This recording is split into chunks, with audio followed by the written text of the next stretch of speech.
All right, I'm showing 901, so we're gonna go ahead and get started because we all have other things we need to get back to. Um, thank you for jumping on with us this morning. Well, I know we planned to do this on Monday, and then the weather did what Alabama weather does, and so we just felt like it was better to reschedule for Friday. I appreciate everybody's understanding on that. A few housekeeping notes. This is going to be recorded and it will be available for anyone who was not able to watch it today for whatever reason. It is required that all staff do view it. So if you know somebody is out today, please make sure managers that they do get this completed because it is required every year. We're going to talk about three different things this morning. We're going to talk about federal bonding. We're going to talk about work opportunity tax credits. And we're going to talk about the migrant seasonal farm worker and foreign labor certification division. BSRs really, really need to pay attention and take notes during this training because the federal bonding group, Kevin and I, we're getting a lot of phone calls that could be handled in the Career Center, and for whatever reason, they're not. They're being referred to us. It is the expectation that the Career Centers be able to market these avenues for employers. We're happy to answer questions that are, very specific, but all staff should have a basic knowledge of these programs and be able to convey that to the clients that they see. I'll go ahead and get started on the federal bonding. Let's see if I can make the slides work. Okay. So what is the federal bonding program? It's established by the U.S. Department of Labor back in 1966. It provides fidelity bonds to help hard-to-place job seekers get and keep a job. It's used in over 61,000 job placements in a vast variety of industries. Almost any industry can be covered under a bond. And this program has a 99% success rate. Alabama has not had one claim. So we're at 100%, but nationwide, it's a 99% success rate. All right, so what are those bonds? It's an insurance policy that's issued by an insurance company. We use Chubb to guarantee the worker's job honesty. It can be issued to job applicants with a promise of employment, meaning they have to have a job offer, and their coverage will begin the first day on the job. It's for any at-risk applicant that would be considered unbondable by standard bonding companies. And it can supplement federal government's work opportunity tax program and the welfare to work tax credit initiative. So what that means is it doesn't have to be like when you have OJT where it's before they start work, you have to get this in place. They can actually already be working and we can still cover them. But it typically is whenever they have a start date. We can't bond somebody that doesn't have a job. They have to have a job to be bonded. So that's kind of what that means. All right, so who are the players? Okay, I told you that the insurance group is Chubb that we use, but it comes from Union Insurance Group, which is the program administrator, and it goes through Chubb, and it's given to employers. The employer gets the insurance policy, they get the bond, and it covers the employees, and we'll talk about the things that it does and doesn't cover in just a minute. And then the state bonding coordinators, and that would be Kevin and myself, we're the ones that kind of handle the paperwork part of it to get someone bonded. And it's a very simple process. It can be done in a matter of 20 or 30 minutes. But like I said, we do have to have, the employee has to have a job in order for us to issue a bond to an employer. So bond benefits. It's free to the applicant and the employer. There's no deductible, so there's no cost for anyone. It's available for any job, any employer in any state and in any industry. I can't talk this morning. There's no paperwork for the employer or the employee, and it can save millions of dollars of tax money by getting and keeping justice involved individuals employed. All right. Now, the third bullet that talks about any job, any employer, there are a couple industries that it cannot be covered, and we'll get to those in just a minute. But for the most part, it covers anything. All right. So the mechanics of a bond, it's issued as soon as the applicant has that job offer. So if you were going to say with an OJT person, if you were going to start them on Monday on a contract, we could issue a bond that same day. Each bond has a limit of $5,000, and we can issue up to 5 bonds or $25,000 per person. So if the employer is going to hire this individual for a very risky job, we might would issue more than one bond for that individual because the losses would be so much greater than the bond itself. So that some of that is just up for negotiation, and we would go over that with the employer. Each bond is for a 6-month term, and it can be renewed for an additional 6 months. So they would be covered under this bond for 6 months. And if that employer was still kind of uncomfortable and wanted to extend it, we could do that again. That's not a problem. And then I spoke earlier about it. It doesn't have to be on their first day. They can already be working there. So say you've got somebody, an employer that has an employee that is going through a rough time, maybe got a DUI or some sort of issue, and they're kind of worried that this person's on a slippery slope, and they want some insurance. They don't want to fire the person, but they do want some insurance. We could bond that person as well to help them stay employed. So who can get bonds?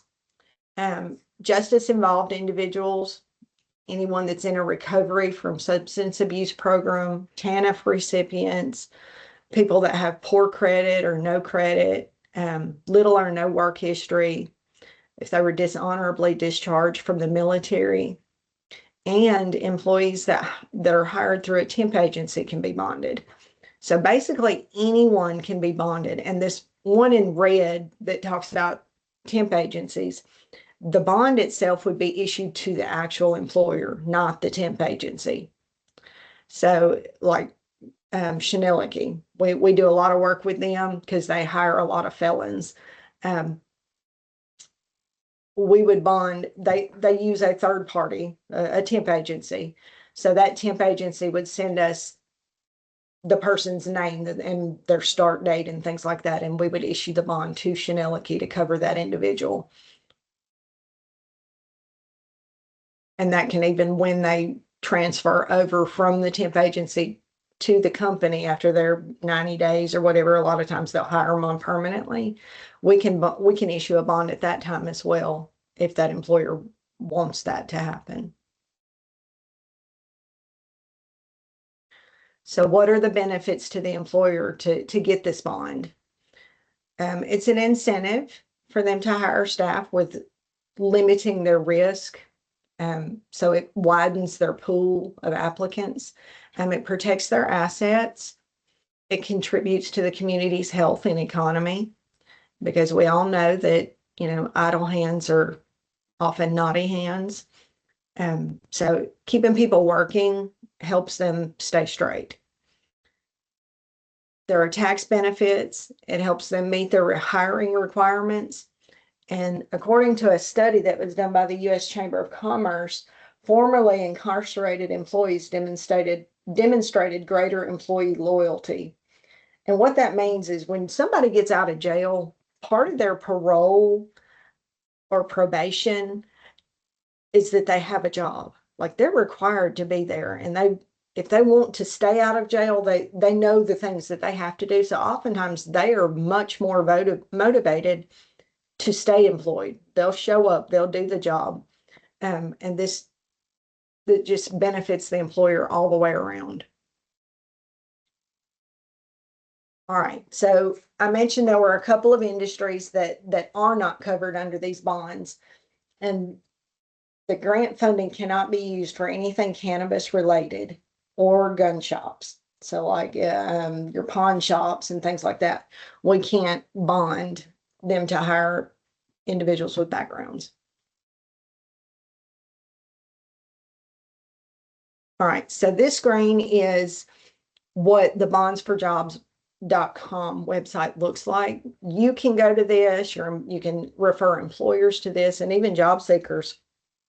It has a breakdown of the different services, and then how to find your state bonding coordinator, which if they come to the Career Center, you should be able to help them up to a certain point. And we'll talk a little bit about that in just a second. But this is a great tool to go in and get more information for it answers a lot of questions. Let's see, this next slide is a little further down. You can see some of the options there for employers and for how to find the state bonding coordinator and just a little bit more about the program. And there's a video that can be watched.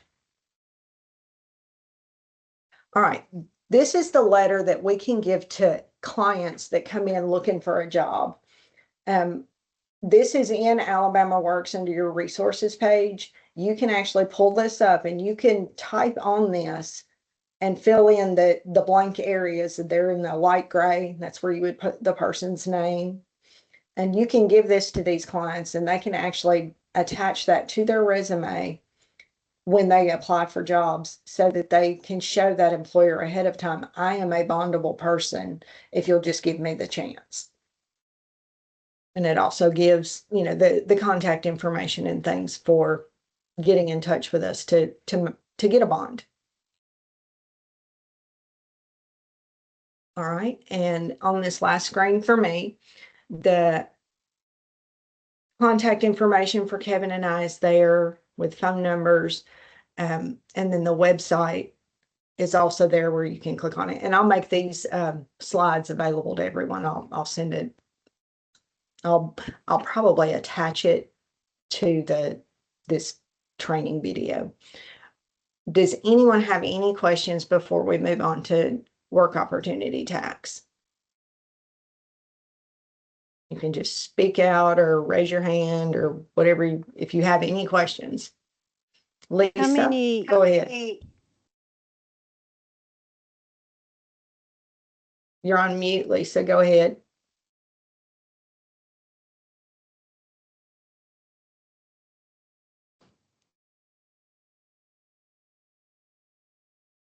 Uh-oh, I think we lost Lisa.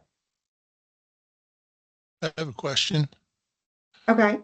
Does the gun restriction mean that somebody couldn't get a job at, say, a Walmart that sells guns and ammo? No. No, that would be okay there. Okay, just some reason I thought in the past somebody said, period, you couldn't do that. So appreciate it though. Yeah, Thanks. if they were gonna hire them to work in the gun section, Yeah, that we probably couldn't do that. That would kind of be a gray area that we'd have to get some advice from the feds. we don't have to worry about that because there's never anybody there. So they don't hire anybody to work there. Thanks. Deborah? On the back of the federal bonding program, it says to contact Kevin Kidd. How? Yes. So do you want us to tell them to contact us first and make sure they, we write that on the back? I mean, I guess what I'm saying is that's why he's getting a lot of calls. Because a lot of times when I drop off the marketing information, I'm kind of going it over it pretty quick and saying, this is what it is, that, this is what this is. So a lot of times they look through it later. And if they have questions. And that's totally fine. Yeah. Okay. We just want you to be able to talk to them and market the materials, not just hand them the brochure and walk away. Right. We want you to understand what it is that you're offering them.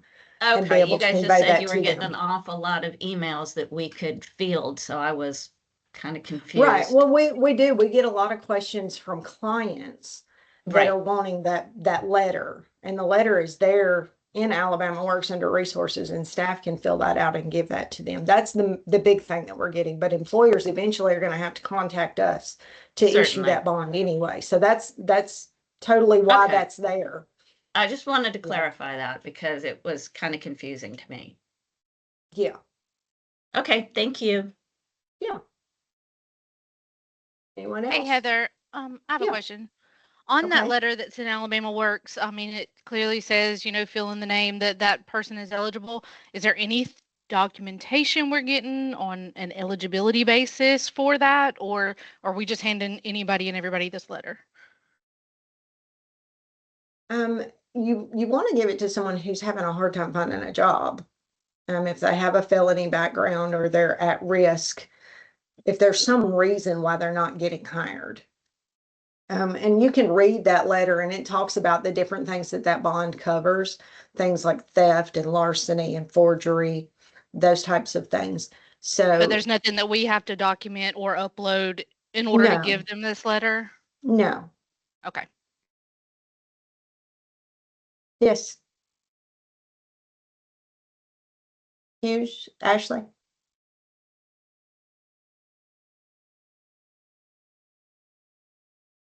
You're Heather, on good mute. morning. You had a couple of questions in the chat too. Okay, thank you. Let me check the chat. It won't let me unmute. I was wondering if there's any Can restrictions. you hear me now? Yes. No. Go ahead. What if they have a misdemeanor and not a felony, but they're having a hard time finding a job? That's, yeah, totally acceptable. It doesn't have Okay. to be a felony. It can be somebody who's just got really bad credit. It can be they're a SNAP recipient and they just cannot seem to find a job. It's just anybody that is being deemed at risk Okay. that an employer might shy away from for whatever reason. It's just an incentive to show that they are a bondable person. Okay. All right. So to answer Lisa's question, she said, I was wondering if there are any restrictions, specific charges, for example, sex offenders. No, there are no restrictions, but if you'll read that letter, it tells you exactly what the bond does cover. It's not gonna cover if they sexually offend someone or if they are violent in the workplace. It's not going to cover things like that. It's going to cover theft, larceny, forgery, those types of crimes. SNAP recipients are eligible. Let's see, Tyler, I have marketed federal bonding to several employers. What I am often told by employers is that they cannot hire felons due to the company's insurance. These are manufacturing facility. Is this something you hear often? We do. And a lot of employers are kind of going back to the drawing board on some of that and reworking their requirements. But this is an incentive that if they can bond that person for 6 months or 12 months if they extend it, a lot of other insurance companies, if they can show during that 6 to 12 months that employee has not messed up and has been a good employee, a lot of times they'll go ahead and insure them under the company's normal insurance process. But that's going to be very specific on specific employers and what their insurance company will or won't do. We don't have any control over that. Kevin Kidd's name is on the letter. Yes, and it should be on that letter. Please don't delete that and put someone else's name there.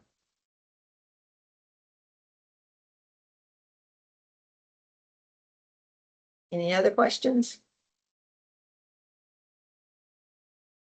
All right. Well, if you do have questions, you think of something later, feel free to email me and I'll be happy to answer. And I could even put the answer on the chat.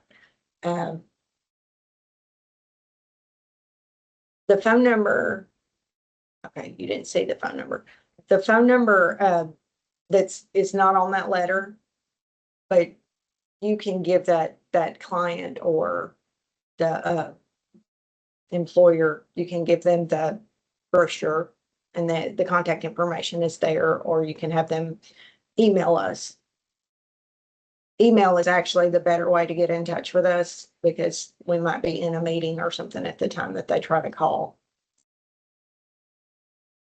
Can I show a copy of the most recent brochure? The Leader and I have different brochures. Let me see if I can. I'll send that out to everyone.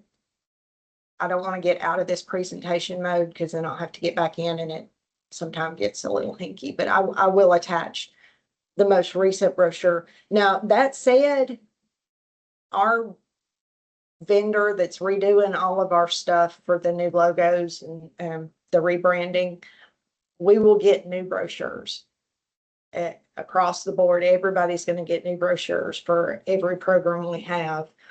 I don't know the timeline on that. I know they're working on it because we've been asking them every week, well, what's the status?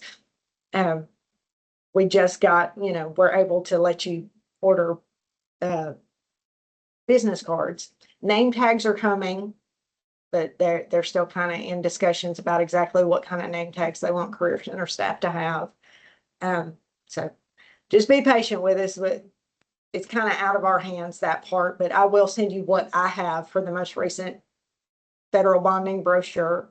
It's right now it's navy blue, and it matches the WOTC brochure. But I'll attach all of those and send them out to everybody to make sure everybody has the most recent stuff.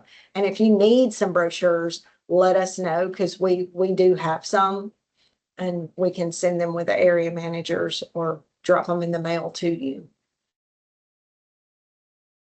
If there's nothing else, I will move on to the next slide, and Gay Vines is going to tell us all about work opportunity tax.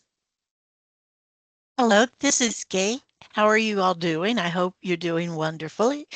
The Work Opportunity Tax Credit's a federal tax credit. It's available to employers who hire individuals who have historically significant barriers to finding a job. It includes target groups like food stamps, TANF, ex-felons, rural renewal counties, vocational rehabilitation, supplemental security income, long-term unemployment recipients, and veterans that are on food stamps, veterans that are unemployed, and veterans with service-connected disabilities. Individuals may apply for more than one target group because they may qualify for more than one target group, but an employer can only submit one tax credit per employee to the IRS. So we always try to qualify and certify the target group that will pay them the most money. Next. Okay, one thing about WOTC is it is right now not available. It is going through approvals. It has to be approved by Congress.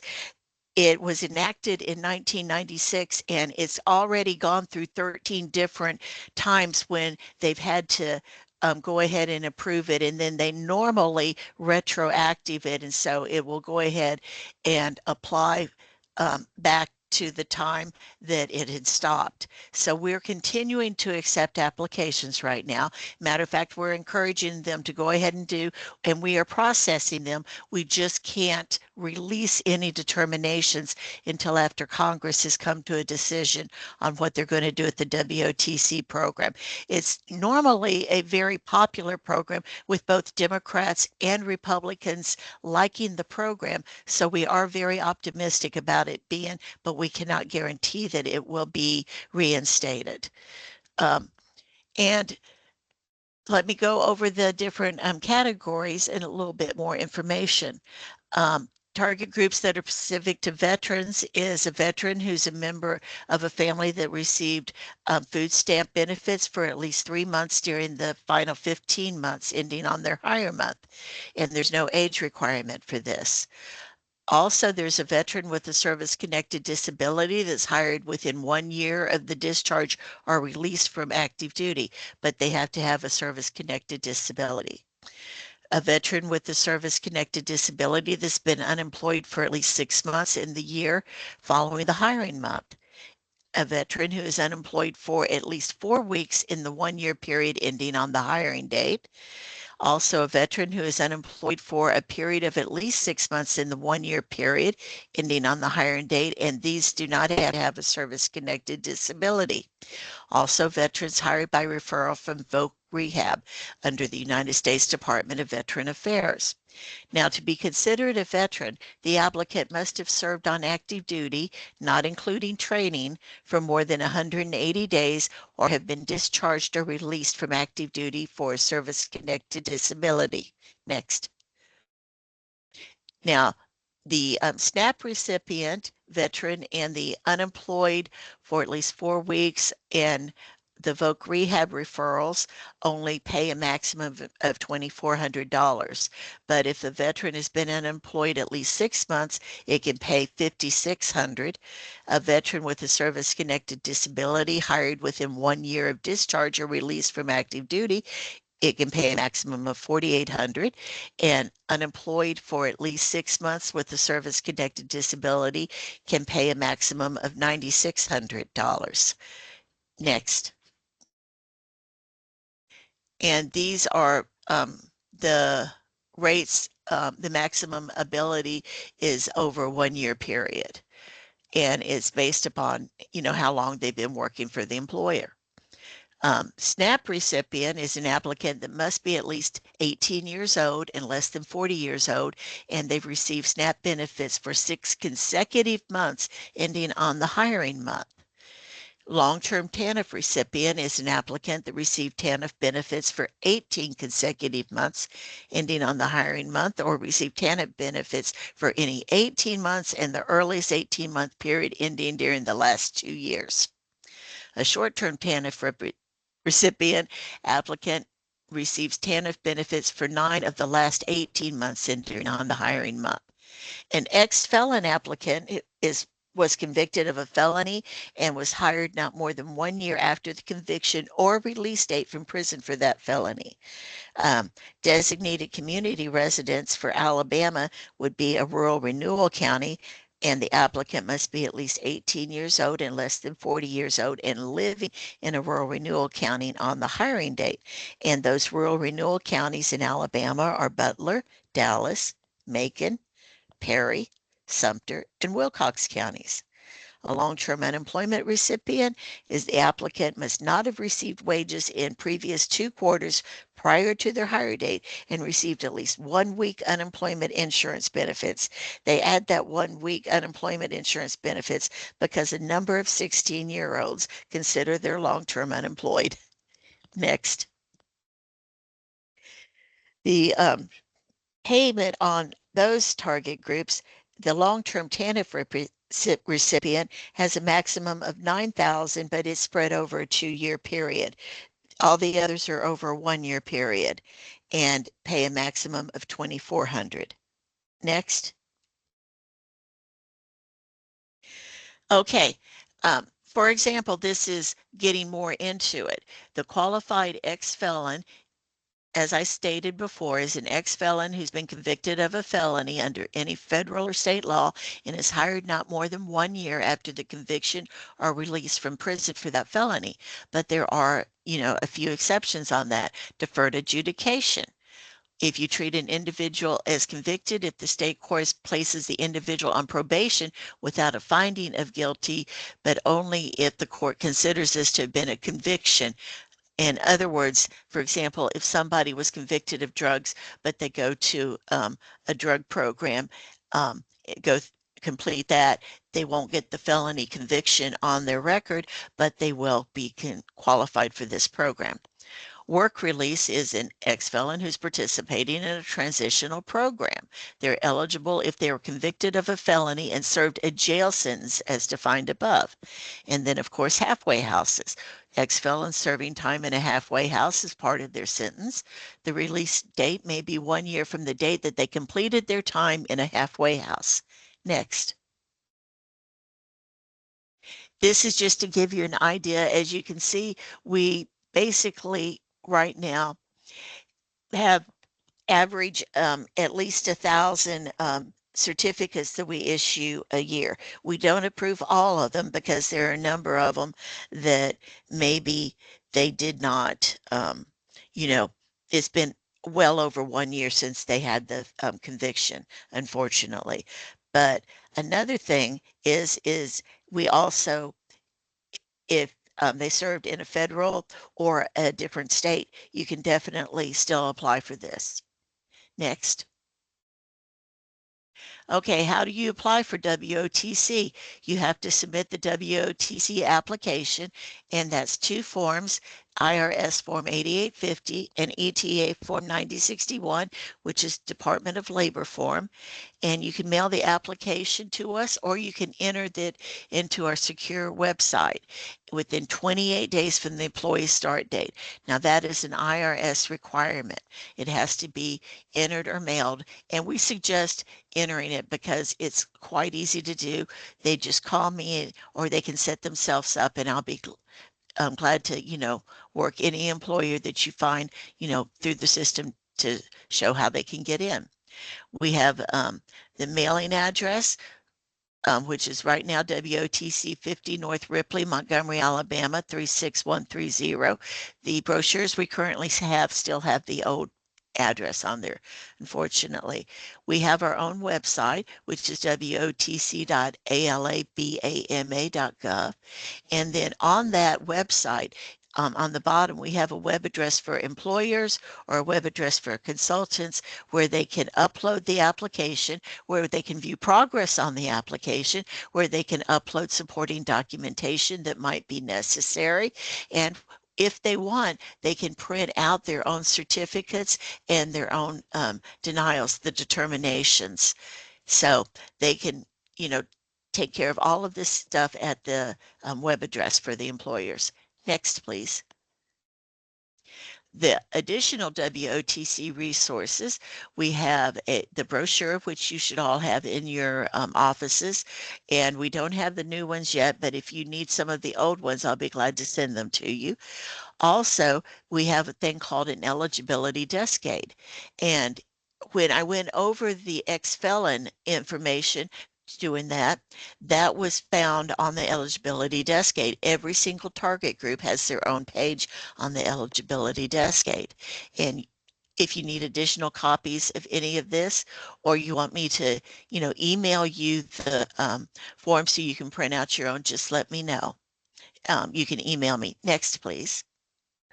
Before I slide to the next one, I want to jump in Oh. just a second. Deborah McKee, this is the WOTC brochure. The federal bonding brochure looks just like it. The most recent one, but I am going to send you the brochures. But that's what it looks like. And so when you go ahead and email, here's my contact information. The website now this is the national, this is the website, wotc.alabama.gov, and my email address, as well as the WOTC email address. But I encourage people to use my personal email address because that pops up in front of me when I'm at the desk, and the other one I have to look in, so I may not notice when it comes in. And my phone number, 334-309-9079. And I enjoy talking to employers, so please encourage them to give me a call if you think they may be interested in the program. And we will notify you as soon as Congress does make a decision on the WOTC program. Thank you. Any questions? Lisa, did you have a question? Yes. Oh, my mic is working now. Hallelujah. I was wondering, is there a limit to how many times an employer can use this? Like for how many employees? Is there No, a maximum amount that the employers can get in a tax credit every year? they can only do one per employee, but they can do a limitless amount of employees. The only exception is they can't do it for their relatives, or they can't do it for rehires, people who have worked for them prior to this. And that's because the program is designed to give these people a leg up, and you were already going to hire them if they'd worked for you before, or if they're a relative, so they don't qualify. Okay. Good question.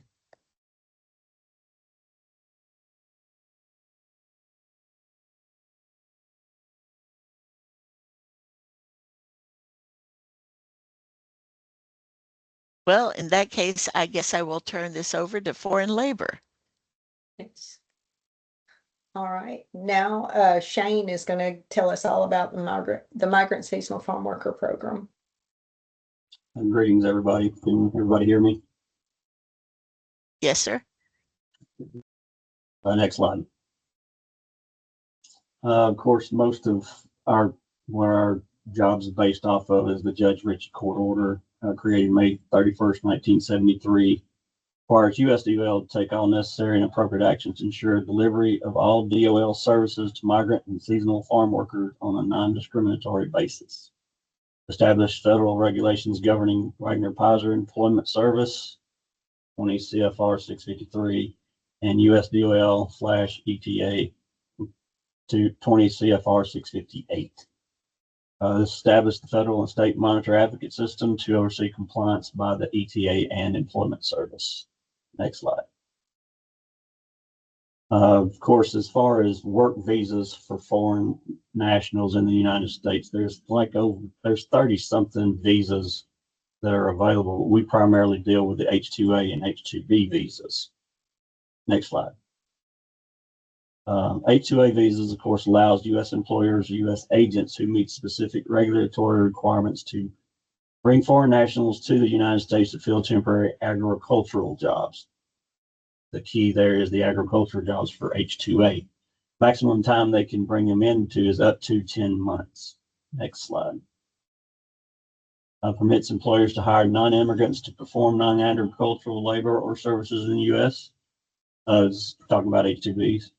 The employment must be of a temporary nature for a limited period of time, such as a one-time occurrence, seasonal need, peak load need, or intermittent need.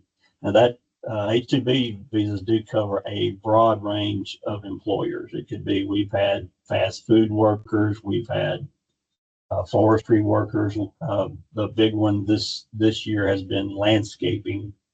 There have been a lot of landscaping companies put in to do H-2B visas, but it covers a pretty broad range of work. So it covers other than obviously for agriculture, that's what H-2A covers. Next slide.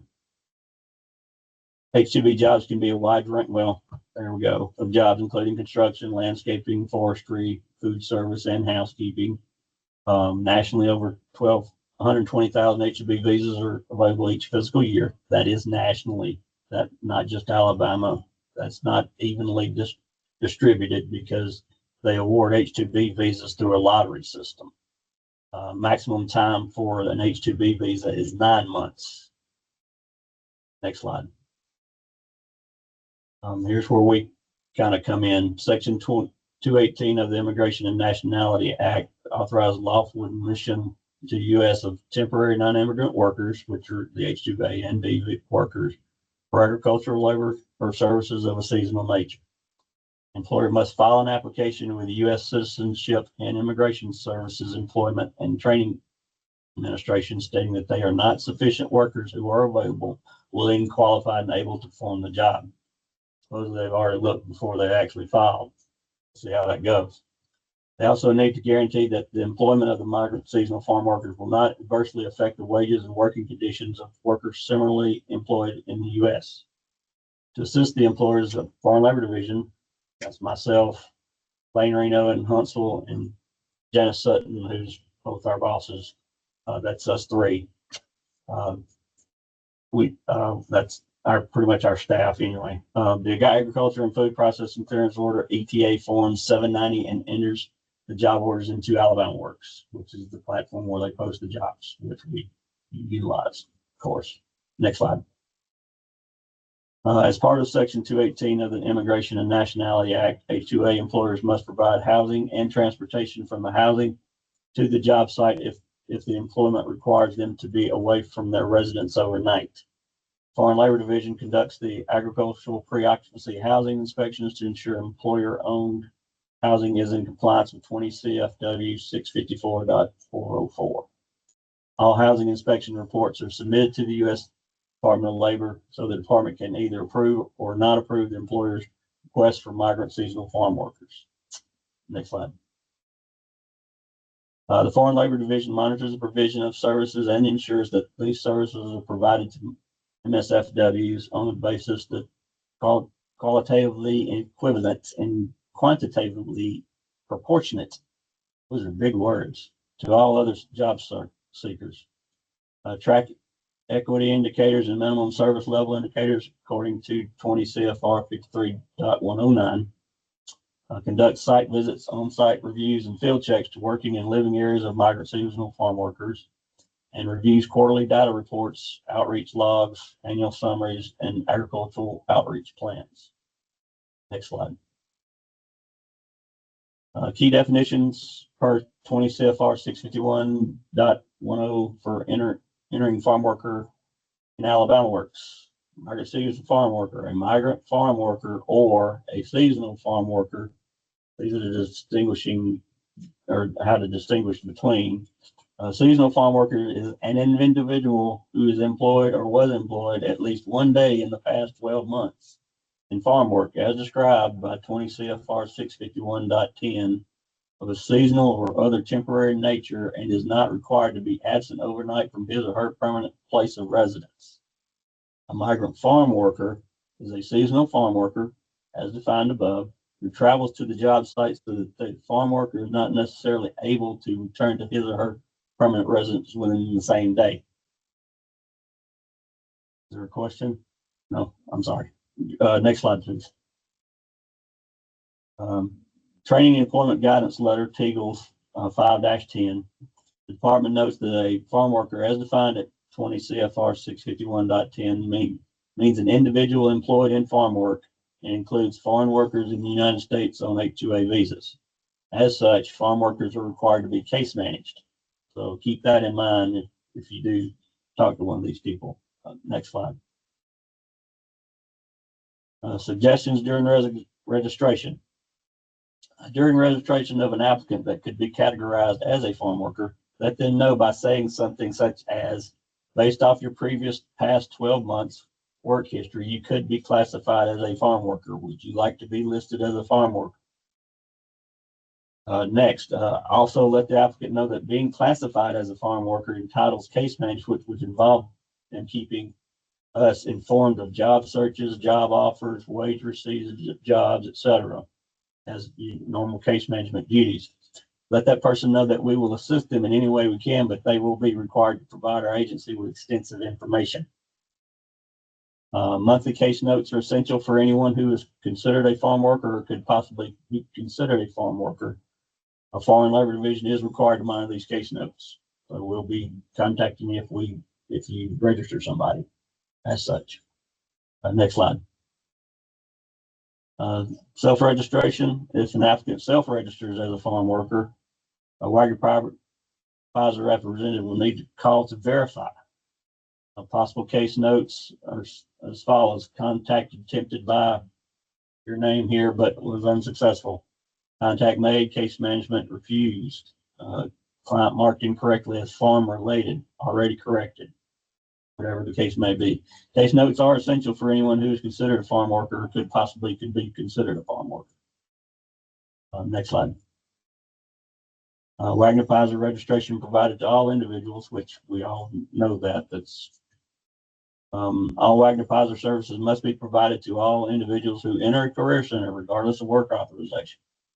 Per USDOL, work authorization is not an eligibility criterion. Also, per USDOL, is the responsibility of the employer to verify that employees have legal work authorization status. Work authorization is required for services such as training and supportive services where money is involved. Next slide. Complaint log, that's just an example. I think most of you have seen that. Each local office should have one. Next slide. The Foreign Labor Division of the Employment Service handles complaints involving failure to comply with Wagner Pfizer Employment Services regulations under 20 CFW Parts 651, 652, 653, and 654. The complaints against employers about the specific job to which the MSFW was referred through the ES are investigated.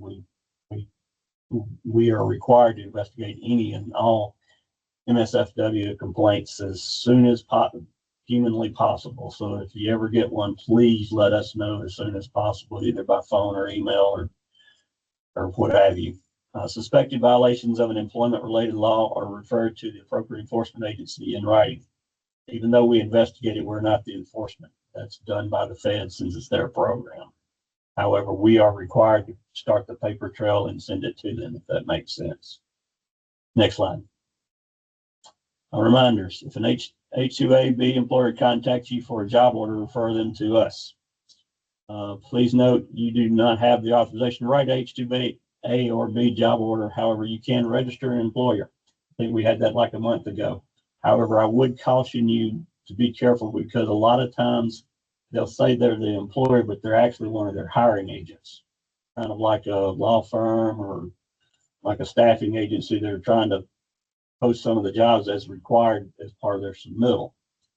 But just so you know that happens and they're not the actual person. So just be careful if you do register somebody that they are the employer. If they're their agent, they have all the information that is needed. Because a lot of times they'll do a lot of partial registrations and they'll be sitting in pending employer verification file forever. If an MSFW comes to you, offer them full extent of services offered to anyone who enters any career center. Remember, this follows the Judge Ritchie ruling. Adequate assistance must be provided to MSFWs to access job order information easily and efficiently. If a MSFW requests an interpreter, such assistance must be provided. That, of course, for anybody that comes in that maybe English isn't their first language. Remember, all migrant farm workers and seasonal farm workers are to be case managed and assisted with locating work as long as they wish to be coded as such as a farm worker and are fine with being case managed. Any questions, please send us an email. Keep in mind that we are in the field most of the time. If urgent, please attempt a phone call. That'll be on the next slide, I think, of our contact info. Log any complaints that MSFWs might have and let the Foreign Labor Division know immediately. We'll handle the rest. Next slide. There's our contact information. There's a question in what's the Judge Ritchie ruling. I think that was in the first slide where it designates for us to handle the migrant seasonal farm worker stuff, specifically. And if that makes sense, I think that's pretty much it. Any other questions?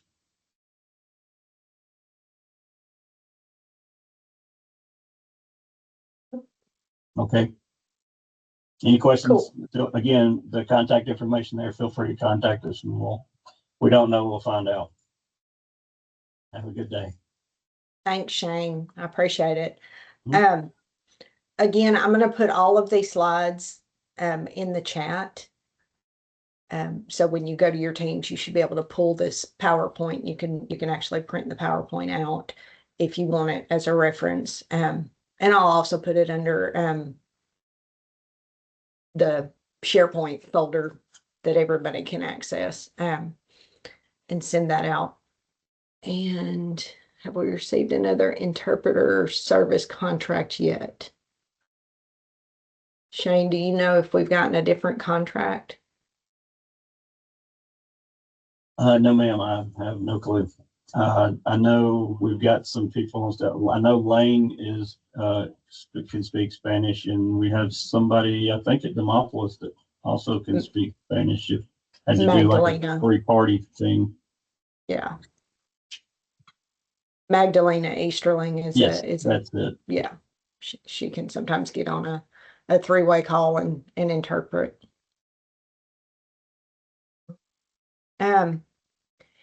If there are no other questions, like I said, I'll send the slides out.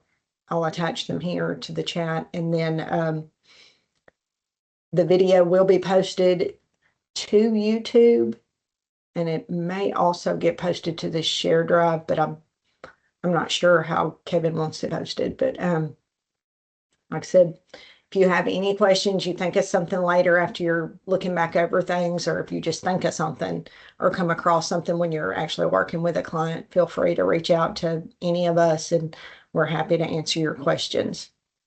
All right. Well, without further delay, you get about 8 minutes back of your day. We said we would take an hour and we got close, but y'all have a great afternoon and a good weekend. You too. Thank you.